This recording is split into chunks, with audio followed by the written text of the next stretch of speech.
എല്ലാവർക്കും നമസ്കാരം. നെന്മാറയുടെ കൊച്ചു ശബരിമലയായ നമ്മുടെ ആതനാട് മലയെക്കുറിച്ചാണ് ഇന്നത്തെ വീഡിയോ. ശബരിമലയ്ക്ക് പോകാൻ കഴിയാത്തവർ മാലയിട്ട് 41 ദിവസം വ്രതമെടുത്ത് ആതനാട് അയ്യനെ കാണാനായി ഇവിടെ വരാറുണ്ട്. യഥാർത്ഥ ശബരിമലയിലുള്ളതുപോലെ തന്നെയെല്ലാം ഇവിടെയുമുണ്ട്. കല്ലിടാംകുന്നും വാവര് സ്വാമിയും മാളികപ്പുറത്തമ്മയെല്ലാം ഇവിടെയും ഉണ്ടെന്നുള്ളത് ഭക്തജനങ്ങൾക്ക് ഏറെ പ്രയോജനപ്പെടുന്ന ഒന്ന് തന്നെയാണ്. നെന്മാറയുടെ ഏത് ഭാഗത്തു നിന്ന് നോക്കിയാലും ആതനാട് മല കാണാൻ പറ്റുന്നുള്ളത് ഒരു പ്രത്യേകത തന്നെയാണ്. പണ്ടൊക്കെ ആളുകൾ രാവിലെ നേരത്തെ എഴുന്നേറ്റ് കഴിഞ്ഞാൽ ആതനാട് മലയുടെ മുകളിലേക്ക് നോക്കി പ്രാർത്ഥിക്കുന്നത് ഞാൻ പലപ്പോഴും കണ്ടിട്ടുണ്ട്. ആതനാട് മലയെക്കുറിച്ച് പറയുകയാണെങ്കിൽ എന്നെ സംബന്ധിച്ച് രസകരമായ അനുഭവങ്ങൾ ധാരാളമുണ്ട്.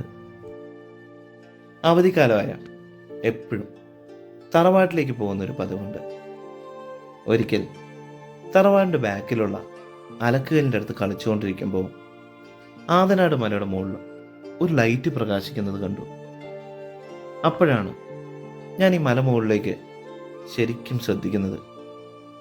കളിക്കുന്നതിനിടയ്ക്ക് ഞാൻ ആരോട് ചോദിച്ചു, ഈ മലയുടെ മുകളിൽ ആരെങ്കിലും താമസിക്കുന്നുണ്ടോ എന്ന്. കൂട്ടത്തിൽ നിന്ന് ആരോ എനിക്ക് പറഞ്ഞു തന്നു, ഈ മലയുടെ മുകളിൽ ഒരു അമ്പലം ഉണ്ടെന്നും ആ അമ്പലത്തിൽ നിന്നുമാണ് ഈ ലൈറ്റ് പ്രകാശിക്കുന്നതെന്ന്. പിന്നീട് എൻ്റെ ചിന്ത ഈ മല മുകളിലുള്ള ഈ അമ്പലം ഒന്ന് പോയി കാണുക എന്നതായിരുന്നു. സംശയങ്ങൾ കൂടിക്കൊണ്ടിരുന്നു. ഞാൻ എൻ്റെ ചേച്ചിമാരോട് ഈ മലയെക്കുറിച്ച് ചോദിച്ചപ്പോൾ അവർ പറഞ്ഞു തന്ന ഒരു രസകരമായൊരു കഥയുണ്ട്. ഒരു കള്ളക്കഥ. എന്താണെന്നറിയോ?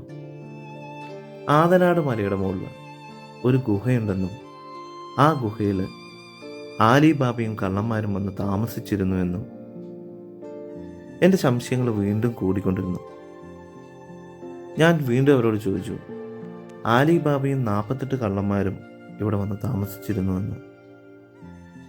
അപ്പോൾ അവരെന്നോട് പറഞ്ഞത് ആലിബാബയും 2-3 കള്ളന്മാരുമാണ് ഈ ഗുഹയിൽ താമസിച്ചിരുന്നതെന്ന്. ബാക്കിയുള്ള കള്ളന്മാരാരും ഇങ്ങോട്ട് വന്നില്ല എന്നും. പക്ഷെ അന്ന് ഞാനത് ശരിക്കും വിശ്വസിച്ചു പോയി. അതും അന്ന് എല്ലാവരുടെയും മനസ്സിലെ സൂപ്പർ ഹീറോസ് ആയിട്ടുള്ള ആലിബാബയും കള്ളന്മാരും നെന്മാറയിൽ വന്ന് താമസിച്ചു എന്നതും ഈ മലയുടെ മുകളിലായിരുന്നു ആ കഥ നടന്നതെന്ന് വരെ ഞാൻ ചിന്തിച്ചുപോയി. പ്രേത കഥകൾ പറഞ്ഞ് പറ്റിക്കുന്ന കാലം. പിന്നെയും അടുത്ത കഥ, ഈ ഗുഹയിൽ പുലിയുണ്ടെന്നും ധാരാളം പേര് അതിനെ നേരിൽ കണ്ടിട്ടുണ്ടെന്നുമായിരുന്നു. പക്ഷെ അതൊന്നും ആയിരുന്നില്ല എൻ്റെ മനസ്സിൽ.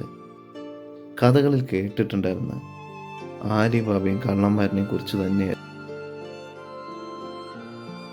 പണ്ട് ആതനാട് മലയുടെ മുകളിൽ ഇന്നത്തെ പോലെ ഇത്രത്തോളം മരങ്ങളൊന്നും ഇല്ലാത്തത് കൊണ്ട് എവിടെ നിന്ന് നോക്കിയാലും കുന്നും അമ്പലമെല്ലാം വ്യക്തമായിട്ട് കാണാൻ കഴിയും.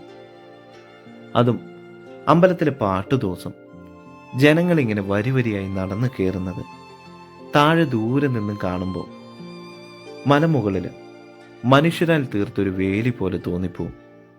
അതുമാത്രമല്ല, മലയുടെ മുകളിൽ നിന്നും താഴെ വരെ ട്യൂബ് ലൈറ്റുകൾ ഇങ്ങനെ നിരനിരയായി കത്തി നിൽക്കുന്നത് കാണാൻ ഒരു പ്രത്യേക ഭംഗി തന്നെയായിരുന്നു.